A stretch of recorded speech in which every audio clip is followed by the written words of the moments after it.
Hi. So there's something I would like to convey to you guys, and I feel like a video would illustrate it better.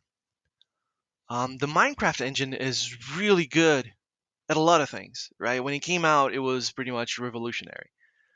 But it's also not great at many other things. That's why you have mods that you can install and just boost the performance by a lot. And I'm gonna demonstrate one of those things right now. Just give me a second and you'll see what I'm getting at. This is Fresh World single player that I just booted up, and give me 1 minute.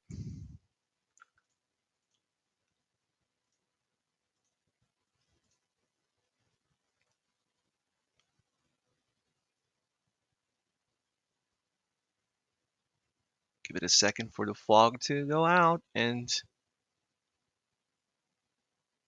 you can see, especially there, we're sort of outrunning the speed at which the game engine can generate the chunks.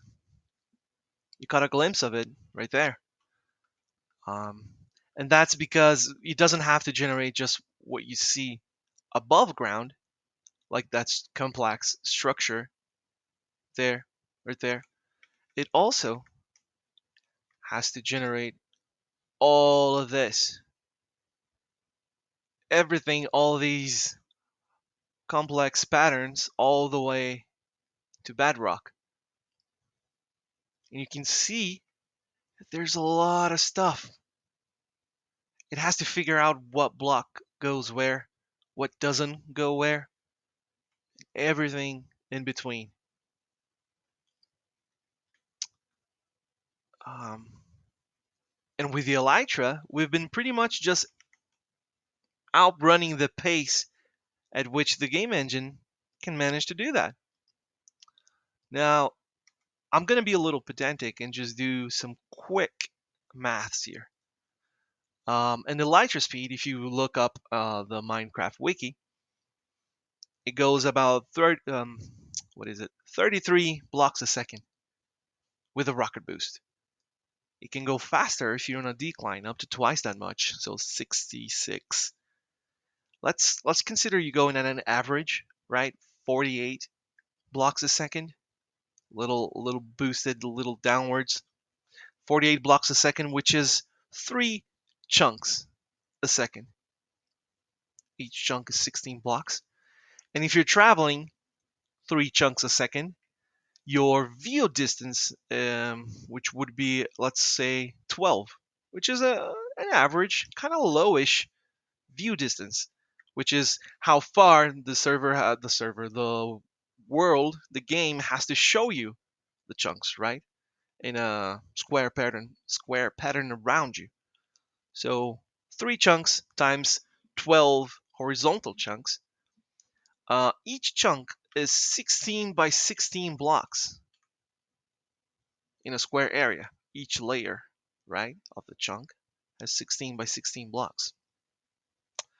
Um, Length wise, height wise, it goes all the way to bedrock, which is negative 64, and sea level is about 60, so positive 60, which the column, right, from positive 60 to negative 64 would be about 100, would be exactly 124 blocks. Now it can get much higher than that because if there's any elevation in the terrain, if there's any mountains, any hills, anything built above sea level, which is quite common. But let's consider a very low baseline, right? So exactly at sea level, let's pretend the world is completely flat. So this would be the amount of blocks that the game engine has to generate, not just render, generate each second that you're flying with an Elytra. It has to create over 1 million blocks a second. And it just doesn't know how to do that. It's out of the scope of the engine. It's asking too much of it. It's too quick for it to perform that job. Um, which is why you saw me kind of outpacing the speed at which it could do that. It looks a little buggy. You can see underground a little because it hasn't fully generated the surface. Now, what you saw on the single player, when it happens on a server, what that does is create lag for the server, for everyone else. And if more than one person is doing it, then it's a lot of lag. And we've experienced that a couple of times. But luckily, I found a way to mitigate that. Well, at least partially, which I'm happy to share with you guys. Um, See, this is what the overworld, used to look like a couple of weeks ago. These are the chunks that we've explored, we've been through, been in, and you can see sort of where everybody has pathed and generated so far, which is pretty cool. But I found a way through some crafty programming and the help of very useful mods, a way to have the server to generate chunks on its own, right? In a square around expanding from spawn. So this is what it looks like now, currently. It took a few days to do this, so it's a very lengthy process, but you can see it goes a little far out, right? You can see people have explored much further, but this entire square has already been pre-generated through the server, by the server. You can get a little comparison here. What this does is if you're exploring inside of it, it doesn't have to generate anything for you. It just has to load, it just has to render, which is still a little bit of a process, but it doesn't have to create that terrain anymore. It doesn't have to create those blocks.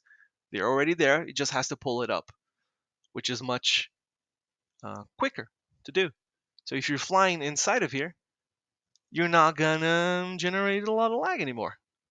And this is 10,000 blocks in each direction. So it's a 20,000 by 20,000 blocks square. We can expand this further. It's just a lot of processing and a lot of load on the server that it has to do. But I think it's a pretty good size amount so far, and it should alleviate a lot of the issues that we had with exploring inside of here, which I think is pretty cool. Yeah, and I just wanted to share with you guys. So I'm gonna keep on it. Hopefully, we'll have a better experience. So thanks for watching, I guess. Bye.